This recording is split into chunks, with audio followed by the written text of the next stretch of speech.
Jennifer Dean, and my near death experience was from an adverse reaction to chemotherapy treatment.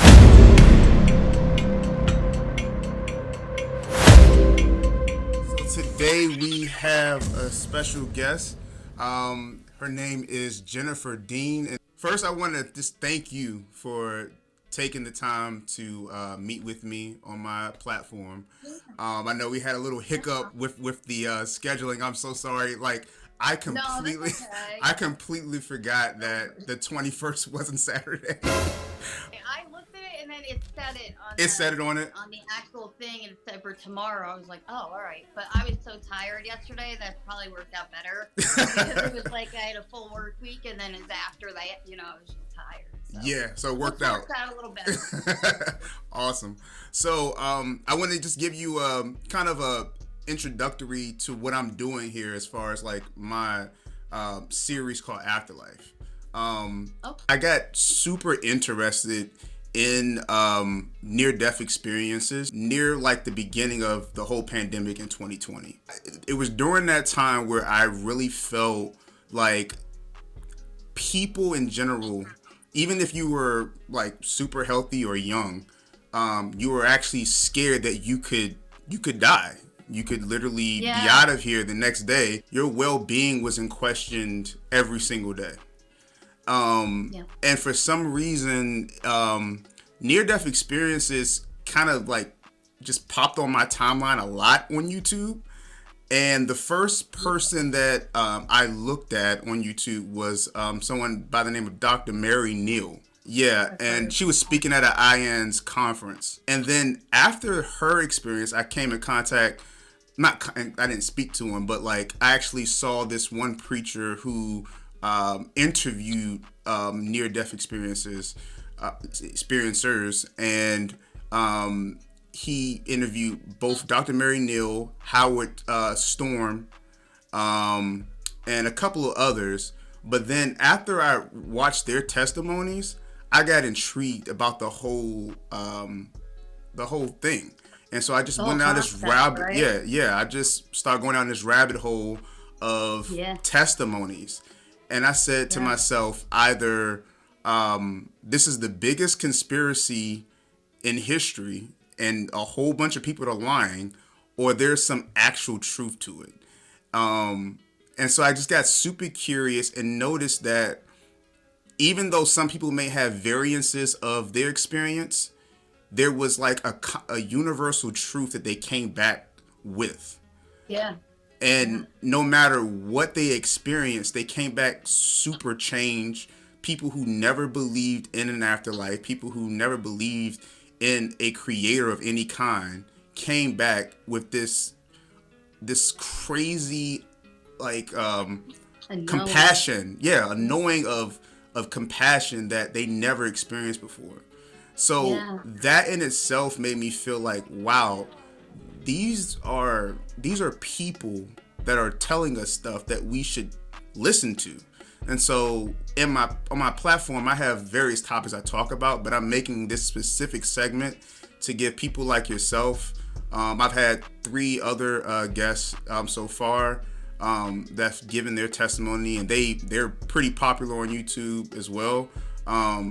But it's been an honor to really like get to meet these people and hear Yeah. their stories, and I just want to put that on my platform. So I did review your story on I think it was on a channel called his last name was Bonato. I think it was his name James Oh, Bonato. James Bonato. Yeah, Yeah, that's the documentary yeah, that we yeah. were in.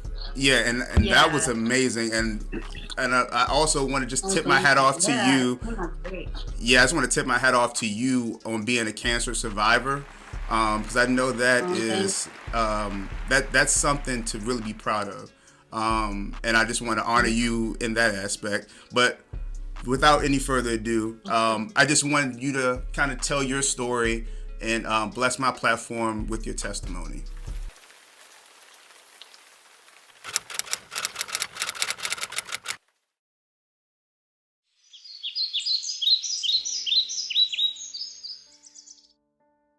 So in 1995, I was 13 years old. I was diagnosed with acute lymphocytic leukemia, And they kind of began very aggressive treatments because I was very close to it metastasizing. So they had to act quick, and they had to go in with all the, the drugs. And at that time, my parents were told it's either going to help her or kill her.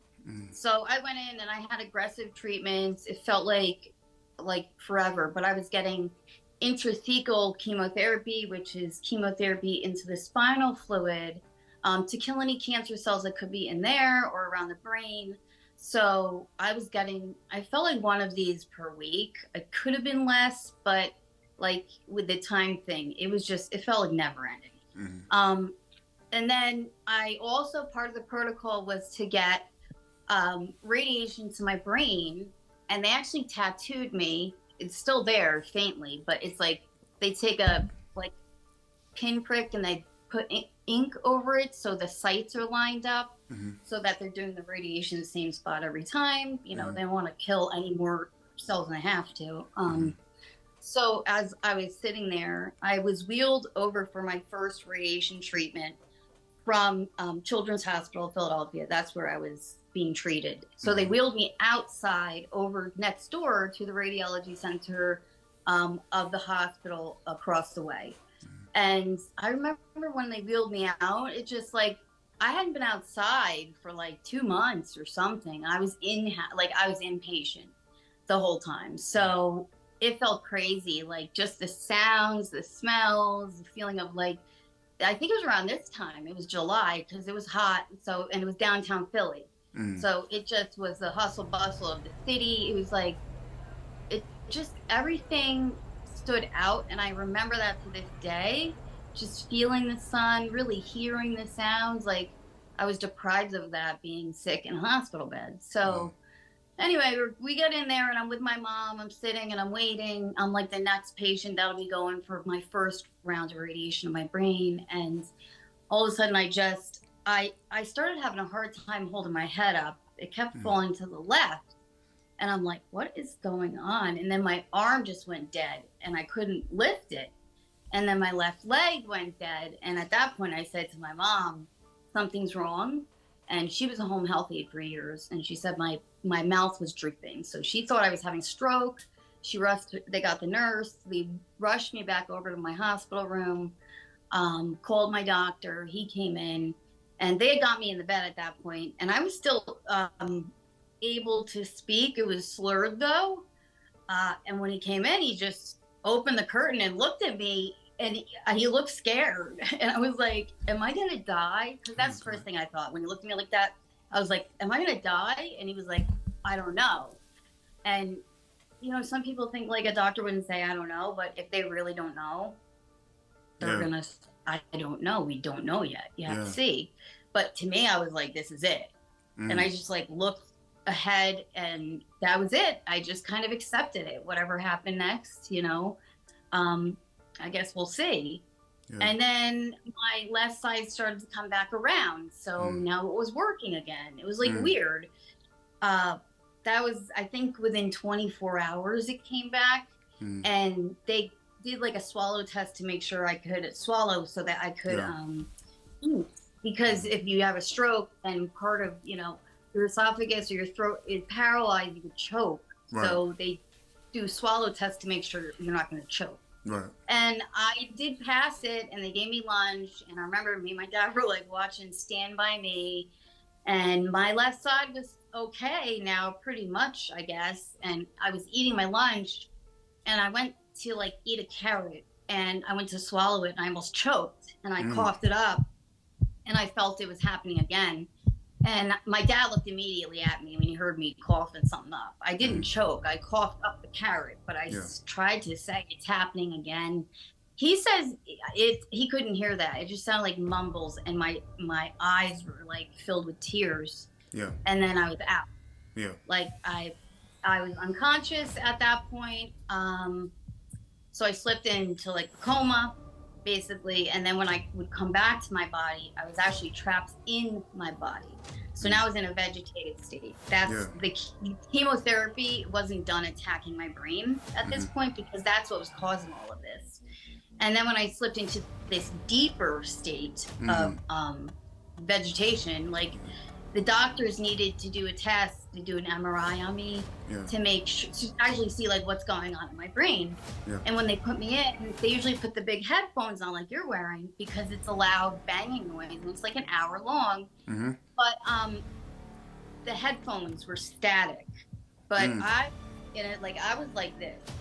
Wow. It was severe brain injury at this point, and I was fully aware, but I couldn't speak. I couldn't like tell people what I needed to, and I couldn't tell anybody that hey, it's static.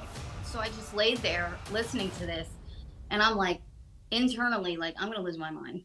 Oh I my start gosh. crying, and I'm like, just move your feet, because my dad was sitting right in the room to the side, and I knew if he saw my feet wiggle, he'd be like, "What's happening?" And he did. He said he saw it and he looked up. He saw like tears streaming down my face. And he immediately started to pull me out of the MRI. So they stopped it. They all ran in. They brought like a white erase board with the marker to try and give it to me to see what I was trying to say. And I couldn't even hold the marker. My hands were like this. I couldn't control them and I couldn't speak. So I just started crying. Yeah. I was like hysterical because I'm like, this is my life now. This is my life. Like I'm trapped in my body. So I just kind of, once I accepted that, which I didn't really accept it. I mean, after that, I had a spinal tap. They couldn't sedate me. I was crying through that. I just was crying and crying and crying because I knew I was trapped in my body. And then the next thing I know, I slip away and I'm in like a peaceful void. And it was all peaceful darkness. It wasn't scary because you would think it would be, but it was not scary. It was like, I don't know. It was just, I don't even know how to say it. Like, it was peaceful and I was not afraid of anything. All of a sudden, I just kind of like knew I was going to be okay. And so when you say darkness, are you saying like you couldn't even see like yourself? Like it was just you were there. Right. Okay. Just there. Okay. Yeah. There was no body. It was just, and honestly, I was in a coma at this point. And if you ask people who've been in a coma, that's what they, some of them do remember the darkness. It's such a, I at this point on the outside, I had no idea. Like I was drifted into this coma and I had my last rites read to me and I'm still in this peaceful void. I'm assuming healing, like I don't even know. I just remember being like swaddled in darkness, but I felt God's love. You know, I felt the peace. And I had gone through so many months of chemotherapy at that point. To feel that peace was incredible. I felt so much pain and suffering going through those treatments. So now to be at peace, I was fine with being there, of course, like who wouldn't want to be there? But the next thing I know, I knew I was going to be okay. And I woke up and my whole family was like around my bed, my aunts and uncles and cousins and my grandmothers, my grandfathers were in spirit, but I have no doubt they were right there. That is how it works. You know, when, I mean, I had my last rites read. That was my deathbed. You know, the doctors told my parents, she's a goner. Like there's nothing, the only cases they ever heard of this was the kids never came out of it or they died. So that's why I had my last rites read. And when I woke up, my family was saying goodbye to me. And I was like, why does everyone look so scared? Like, I didn't know how I looked. Yeah. I was so unaware of my body at that point. I'm like, I don't understand. And I must have been aware that I was still in the hospital because I was in the hospital before that happened. Right. So I looked up at the pole, like, what are they giving me? I'm so tired. But they weren't giving me anything. Like, I slipped into a coma. And that's why I was tired. Like, it was a lot of confusion at first. And then I came around. It took a minute to get, like, speech back, walking. But really not much time at all before I was fully back to normal.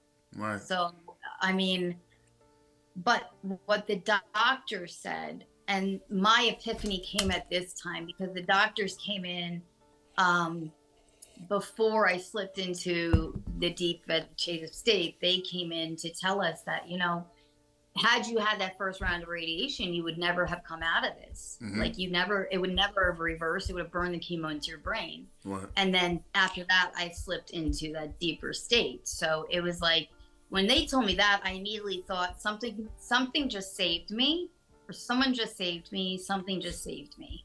And it was like my own epiphany. And that, I feel like, is what paved the way for like the experience.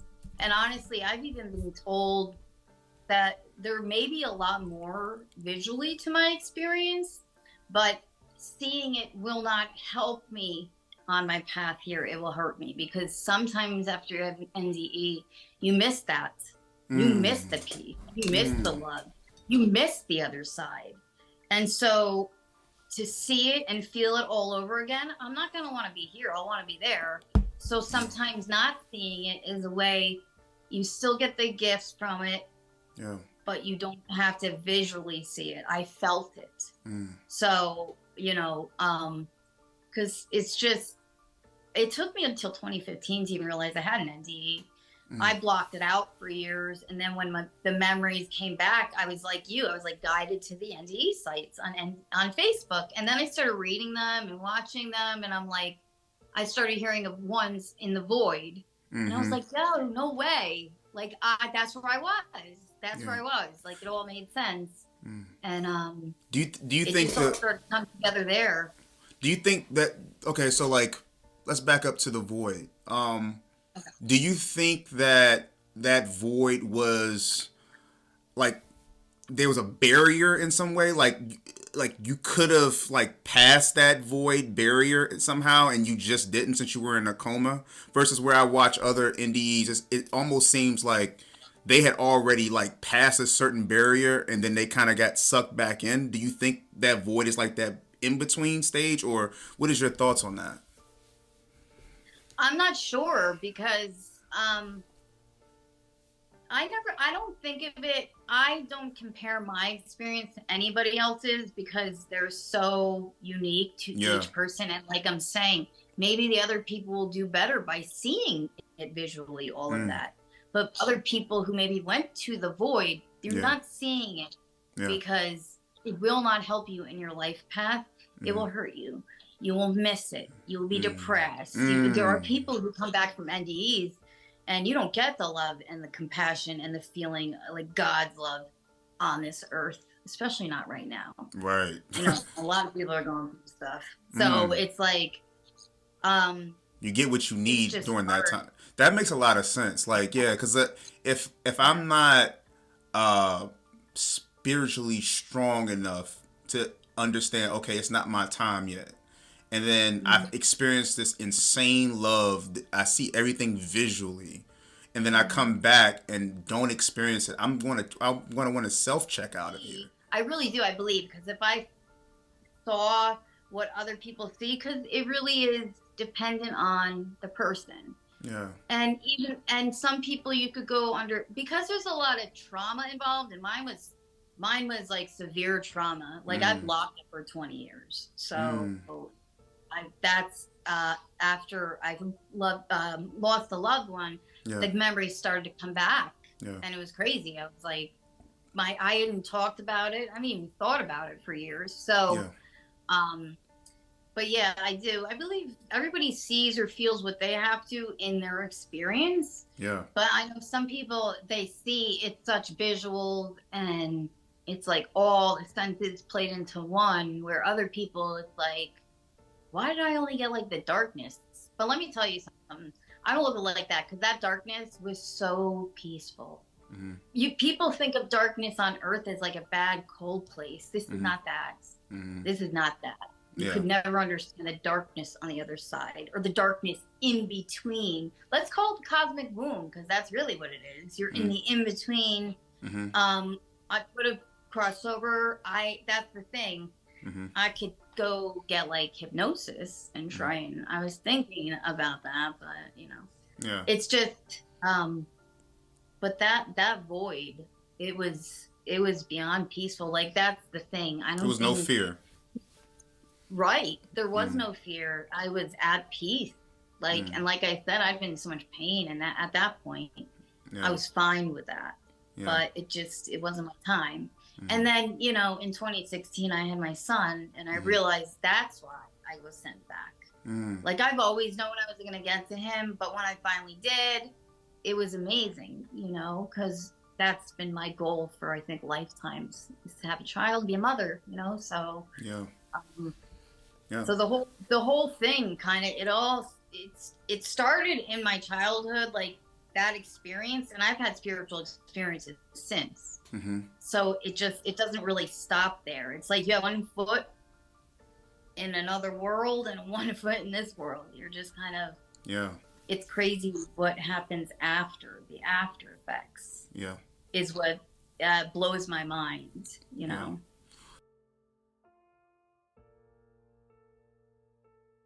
Absolutely. We all have our own spiritual team. We all have our own angels. So I think that a lot of us are very unaware, and we are very unaware that we have to ask for them to help us because of, free will. They can't just climb in or come into the scene and help us. We have to ask for their help specifically, and then they can come in to help us. But they're always there guiding us, protecting us. But if you really need their help, you have to ask them. And then it's like, ask and you shall receive. Mm, So I just think people are becoming more aware now of the spiritual realm, with the awakening that everybody's going through. Since you've had this experience, what is your perspective on modern day religion these days? Um, I think it can be confusing, honestly. Here's my thing. I don't look down on anybody who is Catholic or Christian or whatever the religion is.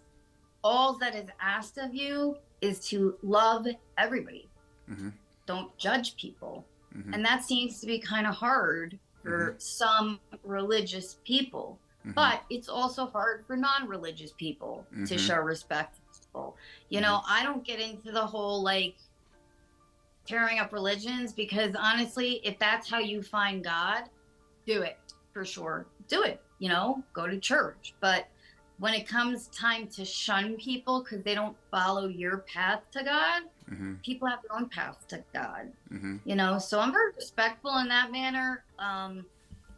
You know, uh, I'm respectful of all the religions. I just ask to be respectful. Like what you're saying, it resonates with me a lot because it seems like even though there's differences in religion, um, I'm in a journey now where I'm trying to see past the dogma of religion, Right, like the traditions that we've held on to and we've called that God.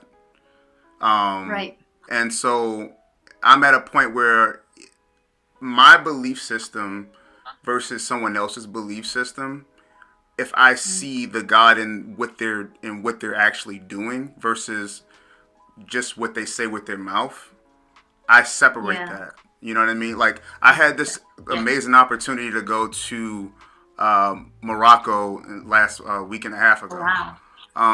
And that's a predominantly like Muslim country. And so Oh, me, okay. yeah, so me being raised as evangelical Christianity, um, Right, it was a culture shock for me because I never experienced a culture where it was predominantly something that I never practiced. But right, being right, in that environment, and it was kind of an awakening in a way because I've been taught all these years that you know people who are of Muslim faith, they're worshiping something satanic, or you need right, to steer clear of these kind of these kind of practices. They're lost. Pray for them. All this yeah, kind of stuff. And I'm in right, Morocco, and I'm looking at children playing around, having beautiful experiences with their family, having yeah, just community, nothing demonic is going on in this area. And Right. as a matter of fact, we came in contact with the most loving people there. And Right. it was just a culture shock for It me blows to your say, mind, like, it blew yeah. my mind that people who don't believe the same thing you believe are Right. still Demonized. are humanized. And of course, I have the culture of Christianity, but I don't identify with that term because it's so Oh, much baggage attached to it, where right. you're so self-righteous that everybody else needs to convert to you or they burn. um and Right. Yeah. that's just not what I believe anymore. I believe more so, Right. um I I'm human just like everyone else, and I choose to follow the ways of Yeshua. um Yeah. and then that makes a conversation with someone else totally easy, because Yeah. it's not about trying to convert them all the time. Right. Exactly. um You're just speaking the truths right, instead of like judgments. right, You know, and right, that's the thing. It's just the hate. It's all judgment. If they right. don't even know if they knew the truth, they probably wouldn't say what they're saying. But Yeah. it's just passed down the line. You know what I Hmm. mean? Until somebody stops that. So Right. good for you. Yeah. You know, Yeah. for seeing a different way that isn't so judgmental. Hmm. You know, so going forward, you won't follow the same lead. Right. You know, so Right. that's the thing. A lot of generational, like, you know, things that have been passed down, these dogma and you know, mentalities about certain Hmm. things. A Hmm. lot of people are just waking up to it and stopping it, you know, Yeah. and taking a different route that's a healthier route mentally, you know, emotionally, Yeah. spiritually, because you know, it's been hard for everybody, I Mm. think. But for sure, however you can find God, and it's like not gonna hurt anybody else, do it. You know, that's the Yeah. thing. That's my thing with like religion, but I know some religions are pretty vicious. So Yeah. I mean, and because I've been torn yeah. apart a few times, comments, Yeah. but I'm just like, well, Yeah.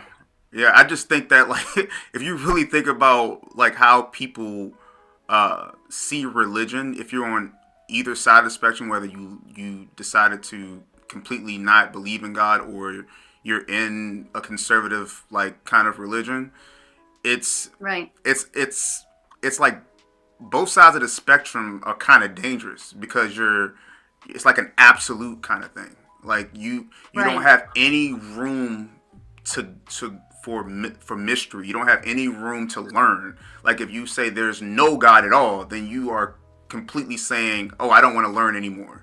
Well, if you say right, that God is only this way because this is how I learned it, and yeah, anything outside of that box is satanic, then nonsense, yeah, you don't have any room for growth. right, And then you have exactly, no room to love yeah, anyone, because you're saying they're the outsiders, and right, in order for you to associate with me, you have to agree with me. Otherwise, you're just a problem for me. And that's yeah, not loving at all. yeah. It's sad. It's sad. I mean, it really, it's just, it should more be about how people find their own healing Hmm. in their own life with however they connect with God, Hmm. you know. But sadly, not everybody can be respectful. Hmm. So, you know, Yeah. eventually those people will also wake up Hmm. and hopefully they change. But for now, you know, if you come in contact with those type of people, just, you know, you're going to get the haters, but you tend to, like, when you talk about things that you've been through to help other people, Hmm. you're helping so many more people than are complaining, Right. you know, or tearing you apart. Yeah. Because I've gotten, you know what I mean? Like, if you share your story with somebody, Hmm. and it tends to be the NDers get a lot of crap for Mm. sharing the stories, like get Tell me torn more. apart. Yeah. Tell me more about the criticisms you've had about your testimony. Like, what have you what have naysayers said, and things that you had to Oh, well, combat? one time I was called a whore by a pastor. Oh my gosh. Yeah, that was when I did Jeff Mara. That was pretty funny. I Wow. was 33 and married when I got pregnant. But anyway, so that was that was laughable. Other people, like, I share stuff on Facebook and they'll be like, why do you always gotta share stuff? You share so much. Like, okay, don't follow me. Mm-hmm. But like, sometimes there's haters and whatever, you know, they're in a bad place right now. I feel you, man. I was there once. I feel better now. You will too. Like, it's just, I don't know, maybe I live in New Jersey, so I'm always in a bad mood. I'm used to it. But yeah, like it's some of it's more, oh, this helps. You know what I mean? It helps a lot of people, like us sharing the NDE our experiences, help people to not fear death. Yeah. You know? And so if there's going to be some naysayers, whatever, you know? If you think about what people 200, 300, 400 years ago thought was demonic, and and then we learned as a species that no, it really isn't. She was just sick. It wasn't that a demon possessed her body. Exactly. It was because she was sick. Weren't like caught up with that yet. Right. So it's like I'm wondering if 500 years from now, if people are going to look at us like, oh wow, they really thought that was demonic. Oh wow, like they're going to be so far more advanced. And for me, it's like people are scared of culture. Like if it's not in your culture, if it's something that you didn't grow up with, they automatically make it seem as though it's something demonic or something that's scary because they don't understand it. But well, and they can't really, once you learn how to read the energies, you will know what you're dealing with. Right. And you learn how to deal with it. Right. You know, that's the thing.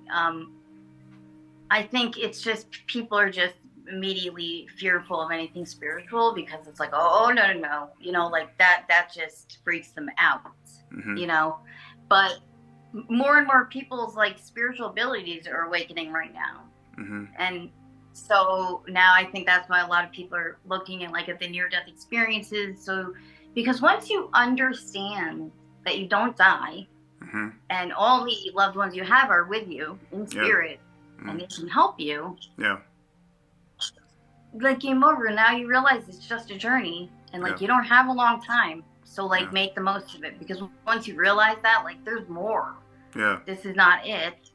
You know, that I think could even help people to slow down a bit, you know. There's near-death experiences in the Bible. that's what kind of it's kind of funny to me that like the subject of near-death experiences is so taboo for a lot of religions, because like it would, especially in Christianity. I mean, you think of Paul on the road to Damascus, and he had his near-death experience because he had this whole epiphany that he was persecuting Christians, and Jesus appeared to him. That, you know, like, it's just these things where, or John on the island of Patmos, and